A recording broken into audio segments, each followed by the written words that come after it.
On several occasions in the past, we've touched on branded content and this thing called real-time marketing. Today we're going to focus on that again, but with specific reference to the sports space.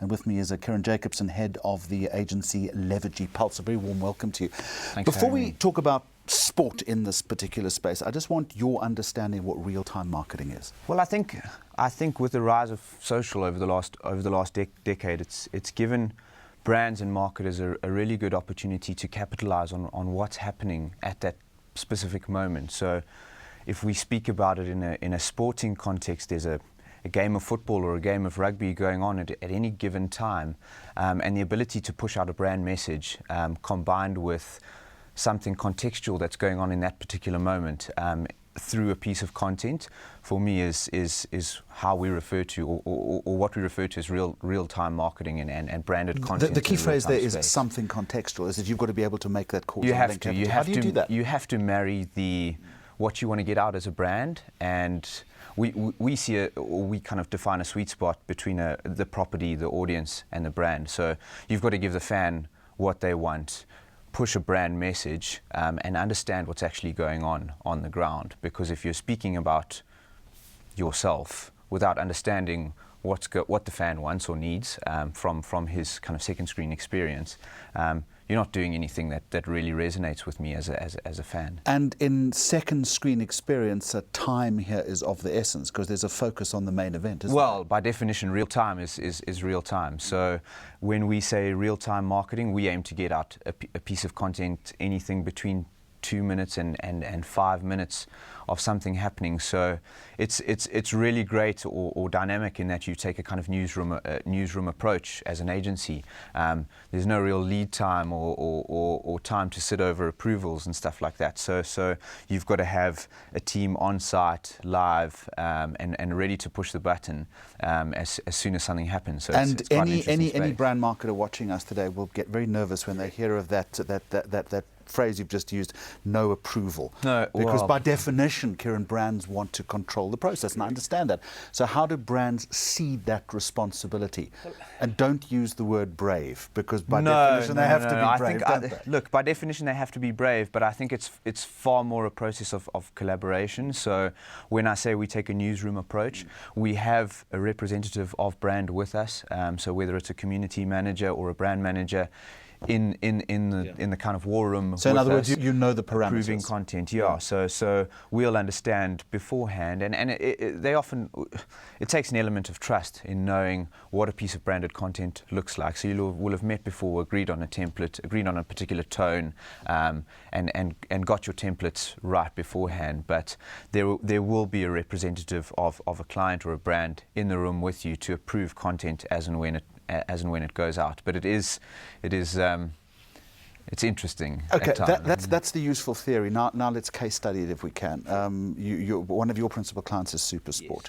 World Cup last year. What were you doing? So Supersport presented us with a challenge in that they're one of the world's best broadcasters, if not the world's best broadcaster of sport. And we found over the years that people, when consuming sport or live events on TV, are placing more and more attention on what's going on in their social platforms and their social feeds. And the challenge for Supersport was to kind of mirror the quality of content that they were pushing through their primary feed on the second screen. So what we did was without being obtrusive. Well, being contextual. Yes. So they could have told you on your cell phone, hey, watch the TV, but that would defeat the purpose. Precisely. So we had to give them, fans and people interacting on the second screen a product that mirrored the quality of their broadcast. So essentially what we did was we set up a newsroom team or a war room team consisting of a community manager, a designer, and we were linked up to a photography syndication, Getty Images at the time. And what the Getty photographers were doing were uploading images to their portal in real time.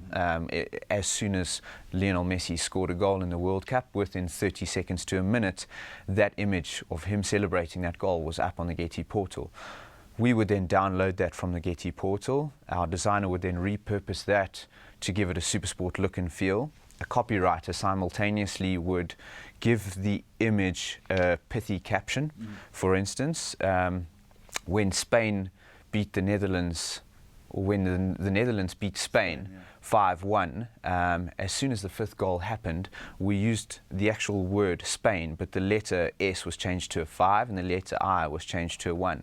And we pushed that out within 3 or 4 minutes of Spain scoring their fifth goal. How do you know you're finding resonance? Because it's also fleeting, isn't it? Well, it is. I mean, it's hit and miss. I mean, that Spain image got engagement levels through the roof. I'm not going to say some of them don't work. Sometimes you've got a copywriter that thinks he's come up with an amazing caption or a piece of copy, and it doesn't always work. But I guess if you're pushing out branded real-time content consistently, you get better and better as you go along. The World Cup for us was a great platform because the engagement around the World Cup and the interest around the World Cup. Does this only work with big events?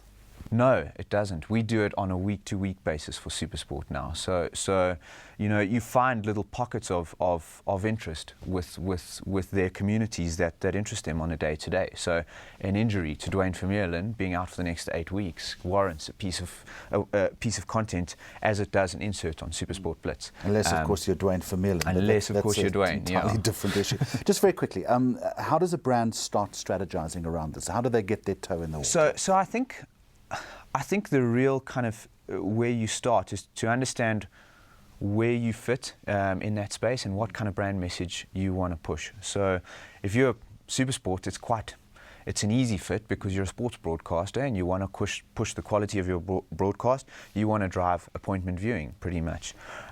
If you're a sponsoring brand, it becomes a little bit more difficult, but you ultimately have objectives around a sponsorship that you want to get across. You want to make people aware that you're involved in cricket or rugby or football, but you also want to drive loyalty towards your brand. So I think what you have to, or when you start strategizing, you've got to understand the sweet spot between what the fan wants really, what the property is all about, and what brand message you want to push. And I think that's where you find the most kind of relevance or resonance.